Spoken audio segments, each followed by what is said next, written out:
Hey guys, so what we're going to do is we're going to go through the review that you guys got for our test that's over slope and equations in the format of y equals mx plus b. Alright, so first remind yourself of the slope formula, which is right here on the screen. M equals y sub 2 minus y sub 1 over x sub 2 minus x sub 1. So problem number 1 says, what is the slope of the line that passes through the point -4, -1, and 8, -5? So we have an x1 here and a y1 here, and this would make this x2 because this is my second point, and this is a y2. So then I could say, so y2 matches up with y2, so I could say -5 minus y1, so y1, which is a -1, over x2, because that's what the formula tells me to do, that's how I find slope, 8 minus -4. Okay, and now we can grab our handy dandy calculator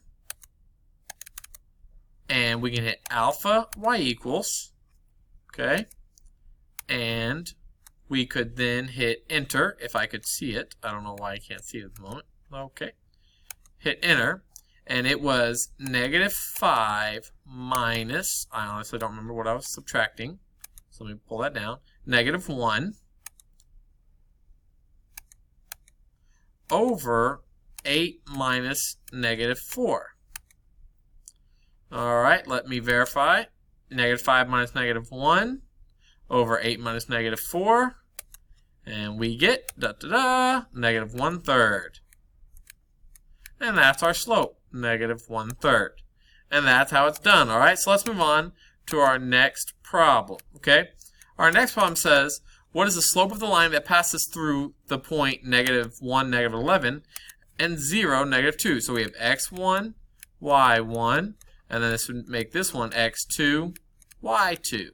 So what I can do is I can say y2, -2, minus y1, which is -11, over x2, which is 0, minus x1, which is a -1. So you grab your calculator, you type that in, okay, and it's going to give you 9. I did not type it into my screen because it blocks, my calculator's blocking, so I'm not going to type in every single one on the calculator. Alright, moving on. Oh, looks like I still have the answer down here, so we'll go ahead and talk about it with the answer on screen. I just simply rewrote what the formula is, y2 minus y1 over x2 minus x1. So I said that this was my first point, and that this was my second point. So I said 4 minus -3 over 8 minus 8. Now, when you type that into the calculator, actually I do want to type that one in the calculator, so alpha y equals 4 minus -3 over, and hopefully something's already kind of dinging in your brain that's going to be a problem. We get, uh-oh, error, divide by 0.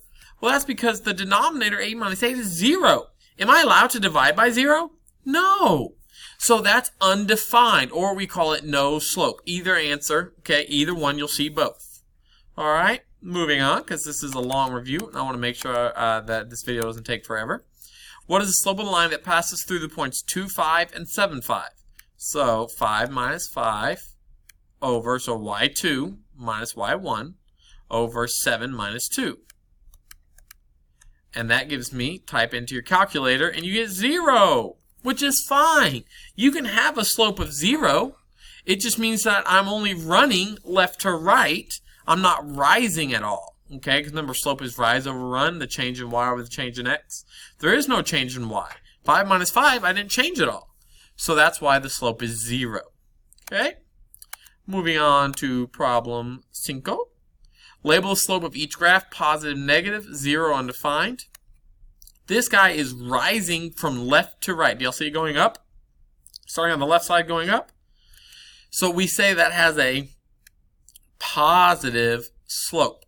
This guy is straight up and down, so that slope is undefined, or you could say no slope. I don't care which one you say. Both those answers are acceptable to me. No slope and undefined. Okay? This guy is falling left to right, so that's a negative slope. That means it's going down. So if you look at the left side and you look going across to the right side, you look at this line, is it going up or down as I look from the left to the right? It's going down, so that is a negative slope, okay? This last one's a straight left to right line. Since it's not rising at all, that means it has a 0 slope. Okay? Moving on, moving on. What is the slope, the rate of change of the line below? There are several different ways to approach this problem. I like to do the formula. It's just who I am. I'm a formula guy. But you can also just count and do rise over run. That's fine too. Alright? But to do the formula, you just pick any 2 points. So I'm going to pick this one, -1, 5. That's the x and y location. So I go to the left one, and then I go up 5. So this point's x and y location is -1, 5.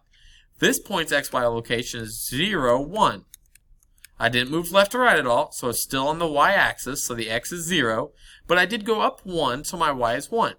And now I can plug it in. I'm going to say that 5 minus 1, so 5 minus 1, over -1 minus 0.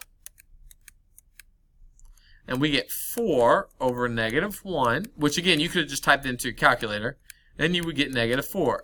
So the rate of change, or slope, because they're the same thing, which we denote with the variable m, equals -4. Okay? Moving on to our next problem. Same type of problem. What is the slope rate of change of the line below? Once again, you guys could do rise over run here, or you could do the formula. As I said a second ago, I'm a formula guy, so I'm going to do the formula again. Now, this one we did not give you nice pretty points, so you're going to have to find 2 nice pretty points. This one looks real clean to me, so I'm going to take this point and this point. So what is the xy location of this point? Well, I didn't move left or right at all, so it's 0, comma, I went down 1, 2, 3, so that would be -3. Alright, now I look over here, I went to the right 2, and I went down 1, 2, 3, 4. So this one is 2, -4. Okay, so 2, -4. So to use the formula, I'm going to say -4 minus -3 over 2 minus 0. So that's going to give me -1 over 2. And again, you guys could jab that in the calculator and you would have got that answer. Alright, moving us on to number 8. Same question. What is the slope, the rate of change? Once again, though, they did not give us nice points. We have to find them on our own. This point looks like it crosses through very nicely, and that's the point 0, -1. And now I need to look for another point that crosses through very nicely. Oh, right here. This point also crosses through very nicely, and that is the point 1, 2, 3, up 1. Oh, I don't know why I put a 1 there. That is the point 3, 1. So once again, you could do rise over run here. That's fine. I like to use the formula over and over and over again. I just do. So 1 minus -1 over 3 minus 0. And that's going to jab that in the calculator, and you're going to get 2/3. Okay, moving us on to the next problem. Problem number 9. Given that the function f of x equals 9x minus 4, what is f of 3? So all it's saying is, hey, what does this function equal when x equals 3? So we're going to go back to this function, 9x minus 4, and we're going to replace the x with a 3. Okay? And so we're going to grab our handy dandy calculator. Click clear on that because we don't care about it. We already figured out what that meant a second ago. 9 times 3 minus 4. And we get 23. So the output is 23. When the input was 3, when the domain was 3, the range was 23. When x was 3, y, or the function, equaled 23. Okay, moving on to problem number 10. Same type of problem. What does the function g equal? Given that the function g of x equals x squared plus 2x minus 5, what is g of -1? It's saying that x equals -1, So what does the function equal? In other words, what is g equaling? Well, so that's just simply negative 1 squared plus 2 times negative 1 minus 5. Okay? So there we grab our handy-dandy calculator, and we're just going to type it in again. Negative 1 squared plus 2 times negative 1. Whoops. Missed my parentheses. Minus 5. Press enter, and we get negative 6. So that would be our answer. Our answer would be negative 6. Okay, moving on to the next problem. Same type of problem. Given the function h of x equals 3 times 1 minus x, what is h of negative 7? So it's saying x equals negative 7. What does h equal? Okay, well that's easy. Just simply plug it in. 3 times 1 minus negative 7. Alright, type that into your calculator. For the sake of time, I'm going to tell you, but you get 24. Okay, moving us on to problem number 12. Which equation best describes the relationship between x and y? So, these are all in the format of y equals mx plus b. Okay, so then what we want to do is we want to find m and we want to find b. Well, we know m is simply equal to the change in y over the change in x. It's also equal to that formula, y sub 2 minus y sub 1 over x sub 2 minus x sub 1. You can use that formula here. Or you can do kind of what we talked about in class, and you can just simply look at changes. Alright, so that was plus 3, plus 2, plus 2. Alright, this one, negative 30, negative 9. We added 21. Negative 9 to 5, we added 14. 5 to 19, we added 14. So you see that the change in y would be 14 or 21 over the change in x, which would be 2 or 3. Well, what is 14 over 2? 7. 14 over 2? 7. 21 over 3? Also 7. So we know that slope should equal 7, which means I can knock out C and D. Okay? So then the next thing I need to find is B. So I can say y equals 7x plus b. Now what I'm going to do is I'm going to pick any one of these points and I'm going to plug it in. I'm going to pick the 1, 5 point. So y is 5 when x is 1. Well, now I'm going to do 7 times 1, which is 7, so I get 5 equals 7 plus b. And what I'd want to do is subtract 7 on both sides. I'm kind of out of space because I know my webcam's right here. So you're going to end up with negative 2. Alright, so you subtract 7 on both sides. 5 minus 7 is negative 2. So out of these two answer choices, which one is a b value of negative 2? That's right. Answer choice B does. Okay, let's move on here to problem 13. Write the equation of the line represented by the table below in slope-intercept, that means y equals mx plus b, form. Alright, so they give me a table. Here are some x values, here are some y values. Okay, so I need to find the slope. Well, as we just talked about, slope is really just the change in y over the change in x. Well, what's the change in y here? Plus 5. What's the change in x here? Plus 6. Okay, for the sake of time, I'm not going to do every single pair because I know it's going to be written in this format because they told me to. So I don't have to worry about it like not working out. Okay, they tell me it's going to work out. All right. So I can say then that m for this problem is just equal to 5 over 6. Now, I'm going to show you a shortcut to finding b. The reason I don't talk about it very often is because it's not always there. Okay? Usually I make you guys pick a point, plug in for y and x, plug in m, and solve for b. That works. That's wonderful. Except there's a shorter way if the problem gives it to you. B is what is called a y-intercept. Okay? That means it's where I cross the y-axis. Well, think about the y-axis for a second. X, y.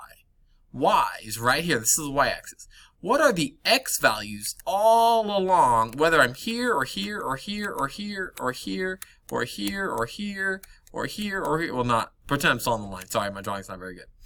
What are the x values all along the y-axis? Well, x just equals 0. So when x is 0, that's the b value. So look here. X is 0 right here. So what's y? It's 3. That means b is 3. That means the answer is y equals 5, 6x plus 3. Boom! There we go. Okay, let's move on to number 14. Michelle measured her resting pulse rate by counting her number of heartbeats for a duration of 1 minute. She recorded the number of heartbeats every 10 seconds in the table below. Which function represents Michelle's number of heartbeats after t seconds? Well, look at A, B, C, D. Do y'all notice how when you're looking at those, they're all written in the format y equals mx plus b? These are all in the format of y equals mx plus b. Okay? Now, so that means, even though I know it says t, these are all in the format of y equals mx plus b. It's just these first two have a plus 0 b value. Okay? Well, then let's go up here and let's find m. Now you may say, but Miss Mellon, I don't see any x's or y's. Well, something you can learn is that the left-hand column is always x and the right-hand column is always y. Again, when you look here, we always have a slope, right? Slope of 2/3, slope of 3/2, slope of 2, slope of 3/2. So this tells me that I know that I'm going to look for the change in y over the change in x. And it's got to be constant. I don't have to worry about determining whether or not it always works out. So I can just say change in y was 15 over the change in x is 10. Reduce, 5 goes into 15 3 times, 5 goes into 10 2 times.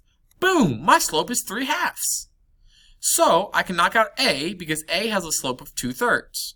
I can knock out C because that has a slope of 2.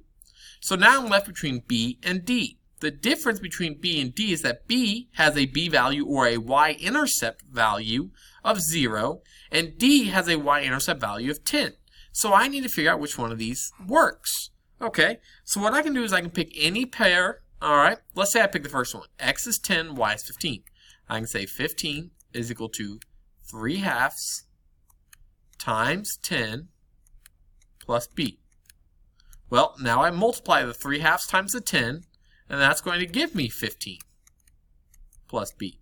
Subtract 15 on both sides to get b by itself. I need to say 15, and you get 0. So it's got to be answer choice B because we don't have this. Okay, moving on to our next problem. Number 15, same type of problem, write it in the format of y equals mx plus b. All right, since they told me to write it like this, I already know that m is going to be constant. It's going to exist, so I don't have to worry about saying it's not there like that one day we talked about what if it wasn't constant. So what's the change in y here? Well, I went down 33. What's the change in x here? Well, I went up 3. So then I can say m is equal to negative 33 over 3, which is just negative 11. So now I have to think about, okay, I need to write in the format of y equals mx plus b. So that's negative 11x, because that's what slope-intercept form is. So negative 11x plus b. Well, now you can pick a point, but wait. What was that shortcut I taught y'all earlier? When x is 0, that's your b value. The y is your b value. Because that's what it means. It's the y-intercept. It means what is y when x is 0. That's what b is. It's the y-intercept. And the y-intercept is simply the y value when x is 0. X is 0 right here. What's y? 5. So my answer is y equals negative 11x plus 5. Okay, moving on to our next problem.